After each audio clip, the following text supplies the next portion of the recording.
Bonsoir. Bonsoir tout le monde. Salut.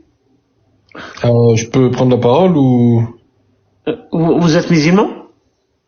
Ouais, je suis musulman, ouais. Sunnite? Chiite ou sunnite? Non, sunnite. Moi, je suis algérien, donc je suis musulman sunnite. Je vis en France. Donc, Algérien? Comment? Tu es algérien? Ouais, je suis algérien. وين كنت ساكن في الجزائر؟ في الحراج. نزلت في الحراج. زايد في ماشي في الحراج، زايد في لاكلاسيا انا. جيت لاكلاسيا. قريت تما وكبرت تما وكلش. كبرت تما. اوكي. Mais je suis arrivé en France jeune, donc moi j'ai la trentaine, je suis arrivé en France à l'âge de 8 ans, 10 ans. J'avais une question, je voulais avoir ton avis, mais pas exactement sur les textes précisément, mais sur la religion en général. Je t'ai découvert il y a peu de temps, il y a même quelques jours, et donc j'ai vu un peu du À qui contenu. tu parles? Parce que... À toi, Jacques, à toi. à moi, ok. Ouais. Les autres personnes sur le live, j'avoue que je les connais pas. Ah, tu rates quelque chose alors. Ouais, j'en doute pas. Tu passes à côté de quelque chose. Il y a trop de gens intéressants sur Internet pour tous les connaître. Du coup, Avec un petit effort.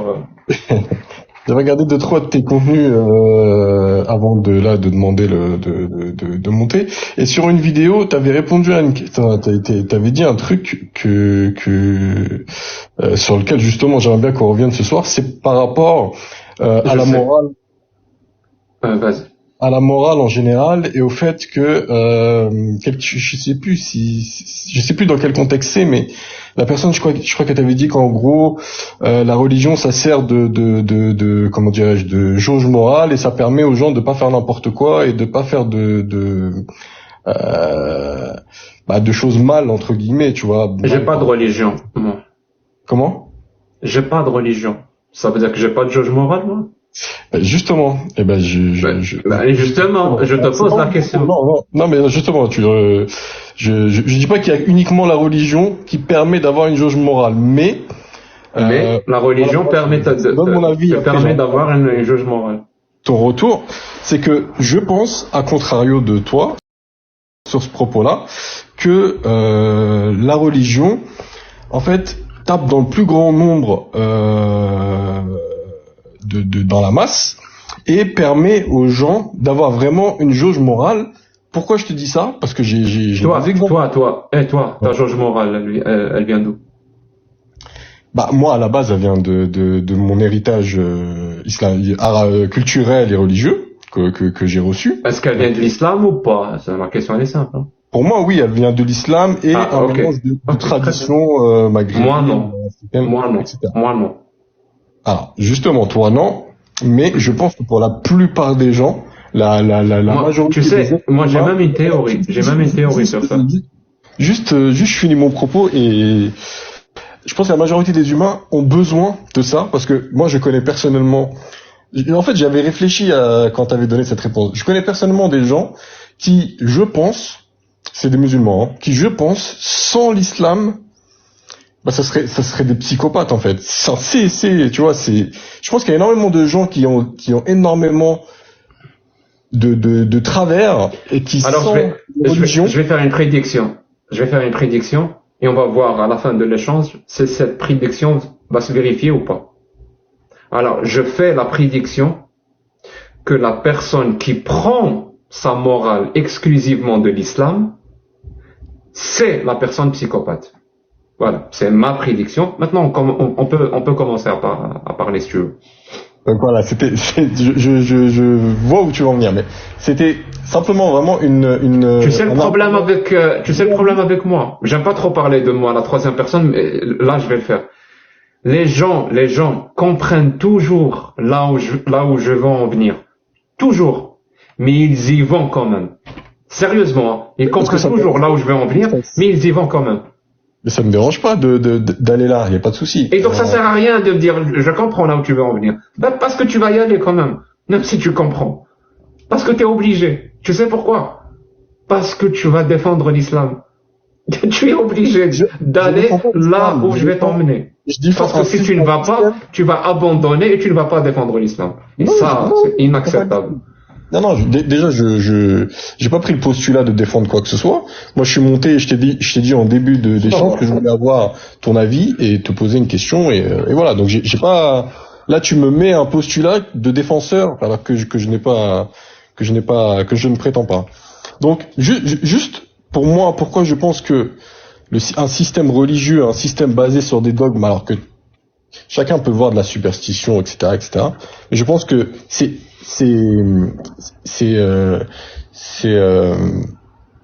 quasi, enfin, systématiquement important dans l'humanité d'avoir ça, parce que, je pense que l'être humain, s'il n'avait pas quelque chose au-dessus de lui, c'est, on va dire, cette sous-traitance de moralité, en fait, qui lui est imposée, partirait dans tous les sens, n'aurait pas assez soit l'intelligence, soit la force, en fait, d'aller contre sa nature, qui, pour la plupart du temps, je pense que la nature humaine tend vers des choses qui ne sont pas, qui sont mauvaises, entre guillemets. Et deuxième, alors ça c'est on va dire mon premier point, et le deuxième juste argument, c'est que je me rappelle quand quelqu'un m'avait dit une fois, évite de lire les auteurs contemporains, les livres et les auteurs contemporains, parce que le filtre du temps n'a pas fait sa sélection naturelle, en fait, parmi ces auteurs. Et je me dis qu'en fait, quelqu'un qui adopte une pensée depuis des centaines d'années, voire un millénaire et demi, forcément, il y a une raison, parce que ça a subi le filtre du temps, que c'est passé à travers le temps, et que c'est quelque chose qui, peut-être inconsciemment, J'ai compris. Ça veut dire que les choses qui doivent subir le filtre du temps sont des œuvres humaines, par définition. Et une œuvre divine ne peut pas subir le filtre du temps. Est-ce que j'ai bien résumé ta pensée? Alors, pas vraiment. Pour moi, je disais pas que ce qui va au-delà du filtre du temps est divin, est d'ordre divin. Je dis juste que ce qui passe le filtre du temps, c'est quelque chose qui est utile à l'humanité. Oui, n'est pas humain. N'est pas d'essence humaine. Non, parce que ce qui est d'essence humaine, forcément, il va subir les filtres du temps et l'anachronisme, autrement dit. Mais c'est ça que tu veux dire. Alors, merci, je te laisse parler. Ouais. Maintenant, on va voir. Merci. Maintenant, on va voir à propos de cette morale-là que tu tires de l'islam. Et moi j'ai affirmé qu'une morale, qu'une personne qui tirait sa morale exclusivement de l'islam, c'est cette personne-là qu'on va appeler psychopathe. Et non pas l'inverse. Et non pas une personne qui sans l'islam serait psychopathe. Parce que moi, je ne suis pas un psychopathe. Je ne fais pas de mal autour de moi. À personne. Et pourtant, il n'y a pas une once de morale islamique chez moi. Zéro. Et je vais te dire pourquoi. Prenons quelques exemples. Hein, vu que tu tires ta morale de l'islam et moi pas. L'exemple le plus évident qui me vient à l'esprit, qu'est-ce que tu penses de mariage des petites filles? Le mariage des petites filles, je pense que avec un adulte ou un vieux, si tu veux. Je pense que ça devrait être proscrit, mais je sais où tu vas. Non. Ne me réponds-moi en tirant ta morale. Réponds-moi en tirant ta morale de l'islam. Oui. Parce que c'est ce que tu prétends. Moi, je ne tire pas ma morale de l'islam. Moi, je te dis, c'est un crime. Il faut l'interdire. Je te dis aussi que c'est un crime. Je te dis aussi que c'est un crime. Je te dis aussi. Et tu l'as tiré de l'islam? Non, je tire pas de l'islam. Donc dans l'islam, c'est pas un crime? Si, dans l'islam, c'est pas. Je pense pas que ce soit un crime vu que le prophète s'est marié. Donc dans la morale islamique, ce genre de mariage est accepté. À mon sens, ouais, il est pas interdit, non? Très bien. Comment on appelle une personne en 2023 qui accepte ce genre de mariage? Qui accepte ce genre de mariage ou qui pratique ce genre de mariage? Qui accepte ce genre de relation. Elle n'y voit aucun problème. Comment on appelle cette personne? Est-ce que c'est une personne saine d'esprit ou pas? Est-ce que c'est une personne sain d'esprit ou pas? Bah, vu moi, mon curseur moral, non. C'est pas une personne C'est pas une personne sain d'esprit. Eh ben, premier exemple, quand j'ai mis le tableau, une personne qui prend sa morale de l'islam, une personne qui ne prend pas sa morale de l'islam, psychopathe, pas psychopathe. Là, sur le premier exemple que j'ai choisi, le mariage des petites filles, je vais mettre la croix sur psychopathe si la personne prend sa morale de l'islam. Problème réglé. Parce que tu as dit le contraire tout à l'heure. Avec ce premier exemple, apparemment non. Deuxième exemple. Que penserais-tu en 2023 d'une personne qui possède, disons, 10 esclaves? 10 esclaves au sens esclaves pas payés et tout, bah c'est... Alors, l'esclavage, définition très simple, très simple. On va pas tomber dans le relativisme. C'est une personne qui possède une autre personne comme sa propriété. Comme elle possède une voiture, elle possède une table, elle possède un être humain. Elle peut le vendre, elle peut l'acheter, elle peut en faire ce qu'elle veut. C'est sa propriété. Et même si elle meurt, c'est un héritage. C'est un bien que ses enfants vont hériter. Voilà, je viens de te donner la définition. C'est même pas la peine d'aller chercher du côté du travail très dur. Non. Ou le capital. Non. Je viens de te donner la vraie définition. Tout ce qui ne s'applique pas, toutes les choses sur lesquelles cette définition ne s'applique pas, ce n'est pas de l'esclavage. Alors, une personne en 2023 qui possède 10 esclaves, avec cette définition que je viens de te donner, c'est quoi comme personne? C'est une personne saine d'esprit ou non? Non, pour moi, c'est pas sain d'avoir des propriétés humaines. Donc, d'après ta définition, vu que l'islam comme morale te permet de ne pas être un psychopathe, dis-moi où dans l'islam ça interdit à un homme d'avoir des esclaves. Je te donne, je sais pas, entre 2 minutes et 150 ans. Voilà, parce que je sais que c'est un truc difficile que je te demande. Ouais, je pense que c'est difficile, ouais. Parce qu'il y a pas de, je pense pas qu'il y ait clairement après, il y a pas, on va remettre une autre croix sur morale islamique psychopathe. On met une deuxième? Bah, sauf si tu vois que non, on peut pas la mettre. C'est pas une question. Je suis d'accord avec ça. C'est pas immoral et dans l'autre sens, c'est pas proscrit clairement dans la religion. Mais après, c'est prescrit. Non, c'est pas proscrit. C'est prescrit. C'est prescrit. Je sais pas si c'est prescrit. Je pense pas que l'islam t'encourage à avoir des esclaves. Je pense pas qu'il t'encourage à avoir. Si. Tout le concept de djihad, il est basé sur ça. Ce qu'on appelle ghanimat al-harb. En français, on dirait butin de guerre. Butin de guerre, oui. Ouais. Je sais pas.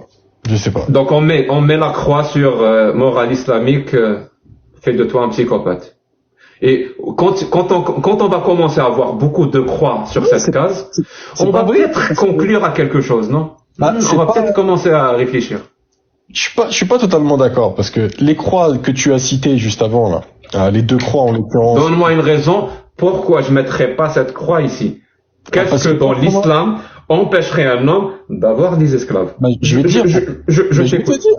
te dire pourquoi ces 2 croix ne sont pas très pertinentes. Parce que 99% des musulmans n'ont... Je ne parle pas des musulmans. Je parle jamais des musulmans parce que c'est la pire chose à faire. Les musulmans est un groupe hétérogène. Je parle de l'islam. Toi, tu as dit la morale tirée de l'islam. Tu n'as pas dit la morale tirée des musulmans. Parce que ça n'a aucun sens. C'est pour ça que tu l'as pas dit. Tu as dit la morale tirée de l'islam. Donc parle-moi d'islam. Donne-moi quelque chose dans l'islam qui va empêcher cet homme d'adopter un comportement psychopathe, celui d'avoir des esclaves. Donne-moi quelque chose où je peux m'accrocher. Si tu n'y arrives pas, pose-toi des questions. Moi, à ta place, je me poserai des questions. Non, mais c'est pas le problème de se poser des questions, il y a pas de souci là-dessus. Mais encore une fois, je juge d'un arbre en regardant ses fruits. Moi, je connais aucun. M'en bats les couilles.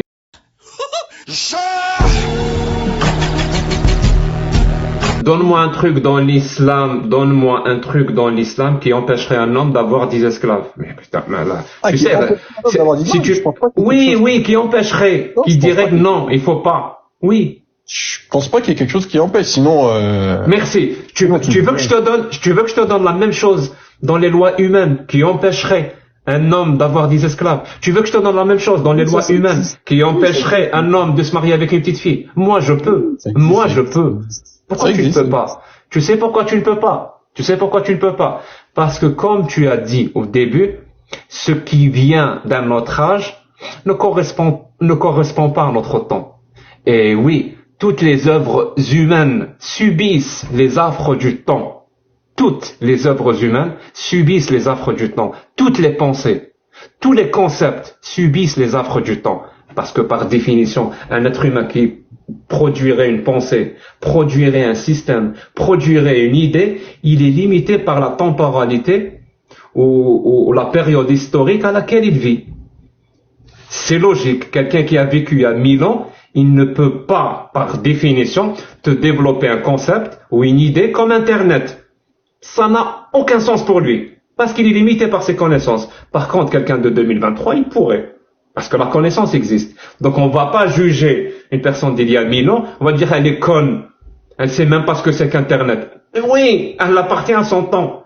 Donc pourquoi le Coran et l'islam, qui prétend lui être valable en tout temps et en tout lieu, bizarrement, il a toutes les caractéristiques d'une œuvre humaine.